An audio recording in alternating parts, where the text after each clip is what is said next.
Our story, it starts right at the end of the life of poor Jenny, clocked out like Big Ben. Dear Screech, dear boy, where did he go? He melted into the black night just like snow. Patrick, man, let me in, please open the door. I think I fucked up, Patrick, really fucked up, man, I'm not sure. I got crazy, left this lady lying still on the floor. I think I killed her, Patrick, come on, man, I can't knock no more. But Screech kept on knocking till his knuckles became sore. But there's no sign of Patrick down at number 54. No refuge for our villain, for the bitter hands of fate, with something far more sinister in mind that does away. So it's basically, this is the other side of the story. Wow.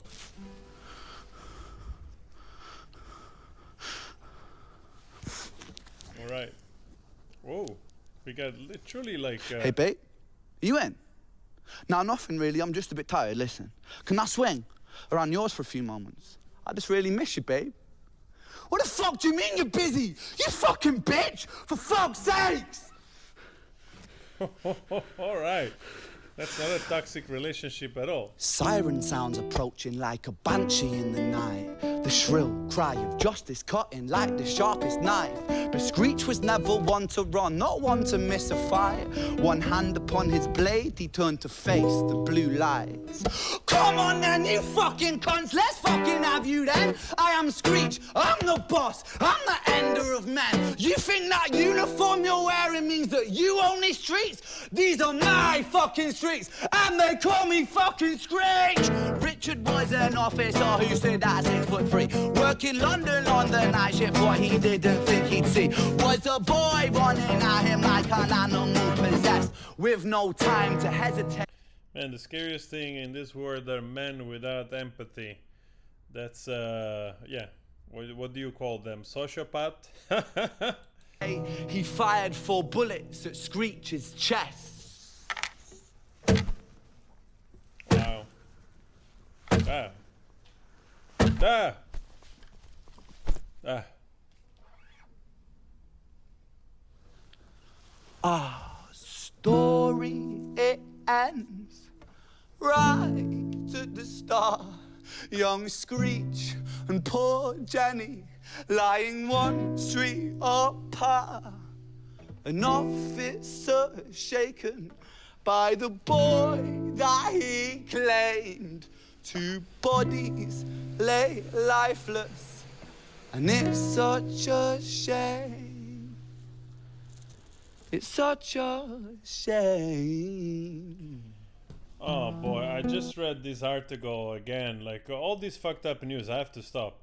Of this Somali guy in Sweden that he literally took the life of his girlfriend that was pregnant because his mother didn't want him to date basically a Swedish woman, white Swedish woman. I don't know what the hell is going on here. You know, like, I don't know what the hell is going on here. When I hear those stories, it's such a shame, for real. Man. I took out some of my old paintings because I had a nightmare tonight. So I had those paintings under my bed, and I thought, like, I gotta take this stuff that was in a, you know, heavy period of my life. I have to take it from under the bed. So I made a little short called them Haunted Paintings.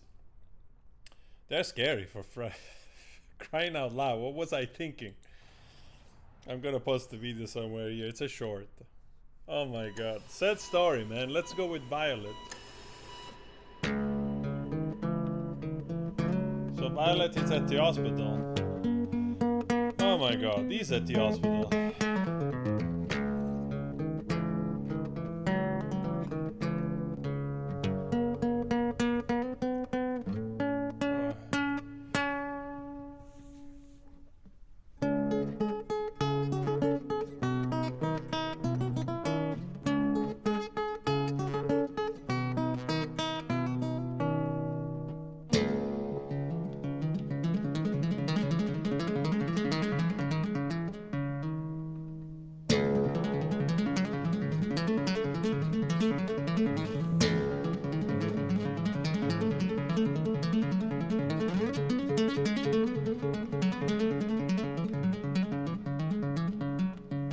clapping.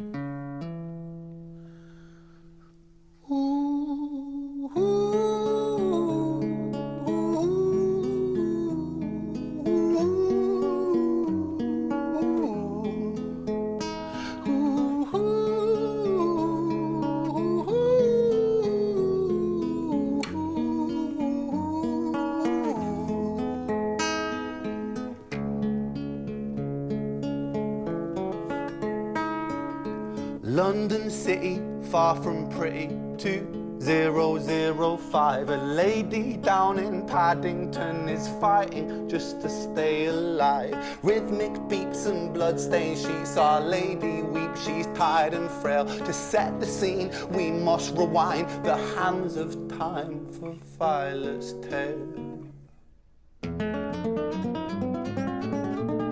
He's truly a troubadour. Like, he can literally make you know, you can sing any story, which is a talent on its own. You know, the ability of coming out with all those rhymes, you know, like that. It really feels like he was working at the court of a king somewhere, maybe 500 years ago or something.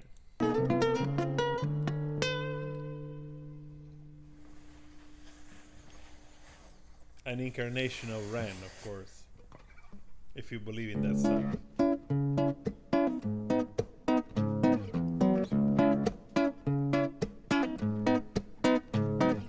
Violet was a silent girl, grew up with violent starts. Her mother was a drinker and her father was a bastard.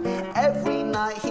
I really like the way he used, because I saw the word and I thought, how is he gonna pose, you know, on the bastard? You know, very very nice. He took a tie but never left the room. I'll spare you with the things he did, I'm sure her mother knew. Violet was a silent girl, she moved out at 16. A semi-detached council flat, paid for by a welfare scheme. Packing shelves at Tesco, stacking jars like pickled bricks. She met a boy named Stevie and he was a little prick. Violet was a silent girl and Violet, she fell fast. See, Stevie was a wrong un, but he sure knew how to charm her. Basically, Stevie was a narcissist. What happened here? Stevie was a narcissist, and we messed up here with the video. See, Stevie was a wrong un, but he sure knew how to charm her. Every night he took her tie, but never left the room. History repeats itself, he'd paint her black and blue and dark. She never stood a chance. The devil comes to dance. Scary. Violet, why are you always so quiet? On her bedroom door and he's irate. He's been drinking and smoking, he's up late. And he stands by her bedside, she shakes, but her eyes stay shut. You fucking slut, I know you're up. And he pinches her eyelids and folds them up. Violet, why are you lying to me, Violet? She stays silent, things turn violent. That's the sound of his fists when they fall like a crashing pilot. Hit like hailstones, one to the collarbone, full force, full blown, blood splat, bone crack, knick-knack, paddywhack, one to the jaw and the tooth spat, detached, fist connects and disconnects. It's so sad because it's like that beat tempo of the rhythm and, you know, of the phrasing that he's using, you know, and then like he's talking about the most awful thing ever. A bone, a quick deflect to misdirect the blow, but nonetheless his punches met her throat. Such a mess he's left her bruised and broke. Violet, why you always so silent, Violet? Why you such a little liar, Violet? Do you think I want to do this, Violet? In character, she stays silent. Well, say something, Violet. Silence. Fucking say something, Violet. Silence.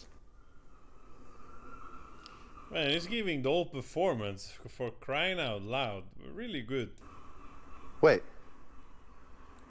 He's like really also kind of like a theater actor, like 100%, you know? Like he could do that big time. Like, or like even, I see him like a musical, you know, being part of a musical as a singer, as an artist. I think he would do a great job there. Say something, Violet.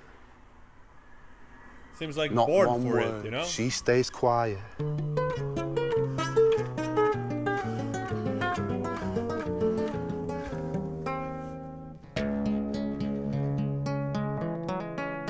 Violet, man. Jesus. I wonder if those London are City, far from pretty, 2005. five. I wonder if this is stories that he was exposed to, you know, close to him or something. A lady down in Paddington is fighting just to stay alive. The doctor, in a state of shock, saw something here so very wrong. See, Violet, she was pregnant.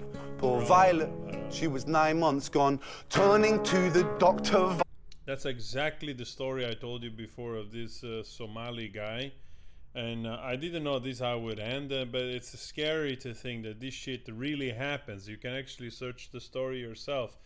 And that poor Swedish girl, basically, it's the Violet of this story, you know? Wow. Violet broke her silence and she cried, if I'm to die right here tonight, please let my baby stay alive. The doctor soon regained composure, called the surgeon to come in. As Violet's world turned to black, the curtains closed, the lights went dim. In London City, far from pretty, 2005, a lady down in Paddington just lost the fight to stay alive.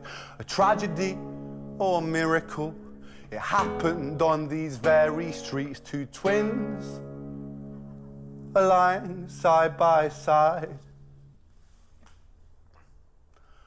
A girl named Jenny and a boy named Screech. Jesus Christ. That's even worse. Those two kids grew up in misery. Oh my god. And then they killed each other, basically. Well, the other one caused his own death. Wow, what a tragic story. What a tragic, tragic story. Like, truly a movie. Reminds me a little bit of the movie of Kieslowski, Blue, White, and Red. But, well, luckily that trilogy has a better ending. Has a little bit, let's say, after all the tragedy, there is a little bit of light at the end of the tunnel. I don't know if you have seen those movies. They're absolutely beautiful masterpieces, in my opinion. So what a story, man. What a story. I'm like shook because I'm referencing also what really happened with this couple, you know.